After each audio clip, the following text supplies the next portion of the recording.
नमस्कार दोस्तों, मैं कपिल सैनी, सैनी जी मोटिवेशन में आप सभी का स्वागत है फिर एक नई कहानी के साथ। एक राजा थे जिनकी कोई भी संतान नहीं थी। संतान ना होने के कारण वो काफ़ी दुखी रहते थे और राज्य के किसी काम में उनका मन नहीं लग रहा था। इस बात को जब उनके मंत्री को पता चला, मंत्री बहुत बुद्धिमान था, उनने कहा कि राजा की इस चिंता को मुझे दूर करना ही होगा। वहाँ के राजगुरु बहुत प्रभावशाली थे, तो राजगुरु के पास जब मंत्री जाके कहता है कि राजा आजकल किसी भी काम पर ध्यान नहीं दे रहे हैं, हमेशा चिंता में डूबे रहते हैं, गुरुजी आप चलिए और उनकी सारी समस्याओं का निराकरण करिए क्योंकि राज्य में काफ़ी समस्याएं बढ़ रही है। इस बात को सुनकर वहाँ के जो राजगुरु थे तुरंत राजा से मिलने आते और कहते हैं कि राजन, आपकी क्या समस्या है, आप मुझे बताइए। मैंने सुना है आजकल आपका किसी भी चीज़ में मन नहीं लग रहा है। राजा कहते हैं कि गुरुजी आपने सत्य ही सुना है, आजकल मुझे किसी भी काम में मन नहीं लगता है, हमेशा मैं चिंता में खोया रहता हूँ। गुरुजी ने कहा ऐसी क्या बात है, आप मुझे खुलकर बताइए। तो राजा उनसे कहते हैं कि मेरा कोई भी पुत्र या पुत्री नहीं है, जिस वजह से मुझे हमेशा चिंता सताती रहती कि आने वाले समय में मेरे राज्य का क्या होगा। गुरुजी ने कहा कि आपकी समस्याओं का मैं निराकरण कर सकता हूँ, आपको एक यज्ञ करना होगा जिससे आपके घर जल्दी पुत्र या पुत्री का जन्म होगा। राजा इस बात को सुनकर बहुत खुश होते हैं और एक यज्ञ की तैयारी करना शुरू कर देते हैं। यज्ञ के करने के बाद यज्ञ के फलस्वरूप उनके घर एक कन्या का जन्म होता है।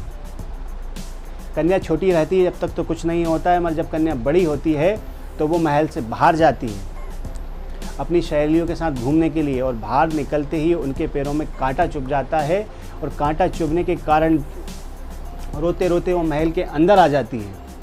राजा उनको रोते हुए देखकर बहुत क्रोध करते हैं और सिपाहियों को आदेश देते हैं कि क्या हुआ। सिपाही उनको पूरी बात बताते हैं कि राजकुमारी बाहर गई थी और उनके पैरों में कांटा चुभ गया।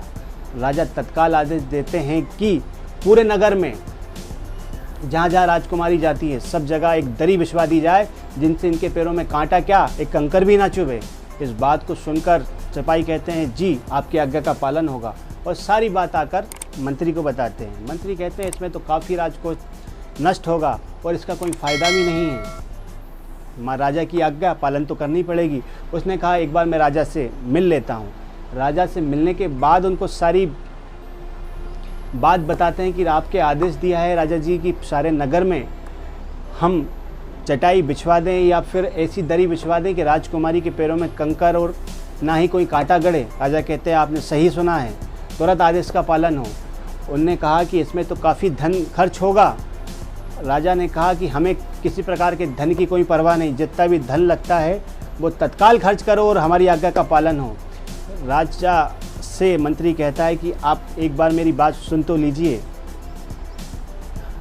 राजा कहते हैं हमें कुछ नहीं सुनना। फिर भी निवेदन करने पर मंत्री उनसे कहता है कि एक बार आप मेरी बात सुन लीजिए, कभी आपको अच्छा ना लगे तो आप मेरी बात को मत मानिएगा। राजा कहते हैं बोलिए। राजा से वो कहते हैं कि राजकुमारी जब भी बाहर जाए तो हम उनको बहुत बढ़िया बढ़िया चप्पलें पहना सकते हैं जिनसे उनको कंकर भी नहीं गड़ेंगे और इस समस्या का हल कम से कम पैसे में हो जाएगा। राजा इस बात को सुनकर बहुत खुश होते हैं और कहते हैं कि यार रियल में तुम बहुत बुद्धिमान व्यक्ति हो, और उस मंत्री को इनाम दिया जाता है।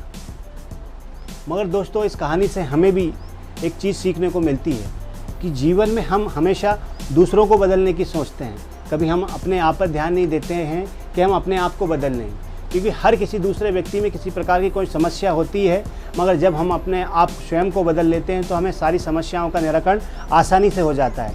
कभी आपको मेरी ये कहानी अच्छी लगी हो तो प्लीज़ लाइक एंड शेयर और चैनल को सब्सक्राइब करना ना भूलें। नमस्कार।